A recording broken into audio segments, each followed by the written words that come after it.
শিবা নিজের খেতে গিয়ে এক কোণায় গর্ত খুঁড়তে লাগে। তখন সেখানে গ্রামের প্রধান আসে আর ক্ষেতের পাশে দাঁড়িয়ে, আরে শিবা, তুমি কি করছো? এই অসময়ে আবার কি কাজ করছো? কিছুই না মালিক, আমি নিজের জমিতে ছোট পুকুর খুলছি।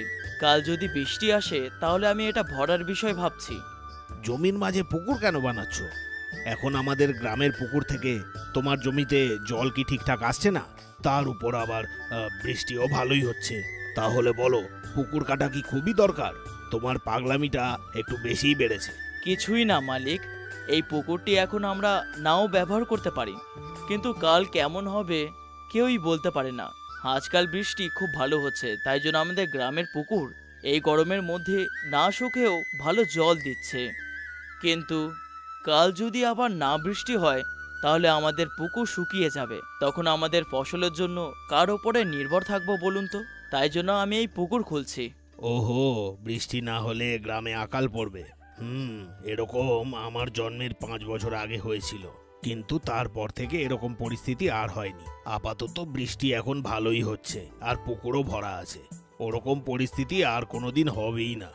নিশ্চয়ই মালিক, গ্রামের বড় পুকুরের ভরসায় না থেকে আমার নিজের পুকুরের জল আমার নিজের কাজে লাগবে। তবে তোমাকে একটা কথা জিজ্ঞেস করি, গ্রামের এত বড় পুকুরটা শুকিয়ে গেলে তোমার পুকুরটা কি বাদ পড়বে?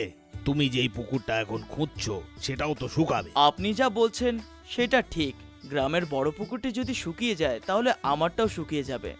তাই জন্য খোঁড়ার পর পুকুরের মধ্যে চুন, কাঁকর, কয়লা, বালি মিশিয়ে লাগাবো। সেই কারণে জল না শুকনো হয়ে থাকবে। উপর থেকে না শুকিয়ে যায় তার জন্য আশেপাশে গাছ লাগাবো। তারপরে এই পুকুরটি ভরার পরে এই জলটি শুকিয়ে যাওয়া অসম্ভব। আমি আপনাকে গ্রামের জন্য আরেকটি পুকুর খুলতে বলছিলাম না, এইটার জন্যই। আরে বাপরে, তুমি তো অনেক চিন্তা ভাবনা করেই খুঁজছো। তবে যাই করো না কেন, তোমার পরিশ্রম বিফল যাবে, দেখে নিও। এভাবে শিবা 1 মাস ধরে ঘুরতে লাগে আর খেতে ছোট্ট একটা পুকুর বানায়। আরে শিবা, তোমার ক্ষেত খোদা হয়ে গেল নাকি আরো কাজ বাকি? হ্যাঁ কাকা, হয়ে গেছে। যদি পরে বৃষ্টি পড়ে তাহলে পুকুরটি ভরে যাবে। আচ্ছা, তার মানে তোর এখন গ্রামের বড় পুকুরটা আর দরকার নেই?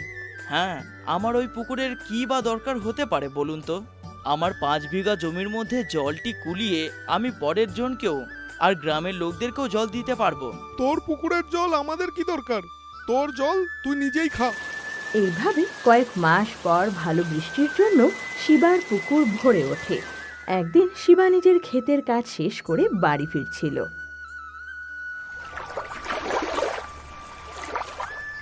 আরে কি রে শিবা, তোর কাজ হয়ে গেল? পুরো নিজের পুকুরের জল দিয়ে খেতি চালিয়ে যাচ্ছিস। তুই যেরকম ভেবেছিলি সেরকমই করে দেখালি। আমার ব্যাপারে ভাবাটা ছেড়ে দে। তোর জমিতে জল দেওয়াটা হয়েছে? হ্যাঁ, দুপুরেই হয়ে গেছে। বাড়ি ফিরে গিয়ে কি করব তাই এখানেই রয়ে গেলাম। তোর যদি জমিতে জল দেওয়াটা হয়ে গেছে তাহলে ওটা বন্ধ করে দে। কেন ওটা অপচয় করছিস? জলটি গিয়ে নদীর মধ্যে মিশে যাবে আর কোনো কাজে আসবে না, বুঝলে? ওইটাকে আটকালে আমাদের পরে কাজে আসবে। কি যাতা বলছিস, পাগল নাকি? একটু জল নষ্ট হলে কি এমন হবে? আমাদের কাছে আরো জল আছে তো। অল্প নষ্ট হলে এমন কিছু ক্ষতি হবে না। তুই যদি বন্ধ না করিস আমি বন্ধ করে দেব। জল অপচয় না করে ভালো করে ব্যবহার করলে আমাদেরই ভালো হবে। তোকে বললে তুই বুঝবি না। তোকে যাই বোঝাতে চাই তুই আমাকে পাগল বলিস। আরে সে কথা নয় রে, আমি আটকাবো ভাবছিলাম, সেই কথাটা তুই এসেই বলে দিলি। তুই একদিকে ঠিকই বলছিস, কিন্তু পঞ্চায়েতের ওখানে নাটক চলছে। যাবি নাকি? চল দুজনেই যাই। আমিও যাব ভাবছি, কিন্তু তোর সাথে যাওয়াটা হবে না। আমি নিজের স্ত্রীকে বলেছি যে আমরা দুজন মিলে নাটক দেখতে যাব। আর এখন তুই ঘরে যা। এখন থেকে কি করবি? তারপর শিবা ঘরে ফিরে আসে। কাজল, তাড়াতাড়ি খেয়ে নাও, তারপরে বাইরে যাব। নাটক দেখতে হবে তো, তোমাকে বলেছিলাম না? এখন ছেড়ে দাও গো, এত রাত্রে আমি যাব না, পরে কোনোদিন যাব। এ কি, তুমি আমি দুজন মিলেই বলেছিলাম যে সন্ধেবেলা যাব, আর এখন তুমি বলছো হাঁটতে পারবে না?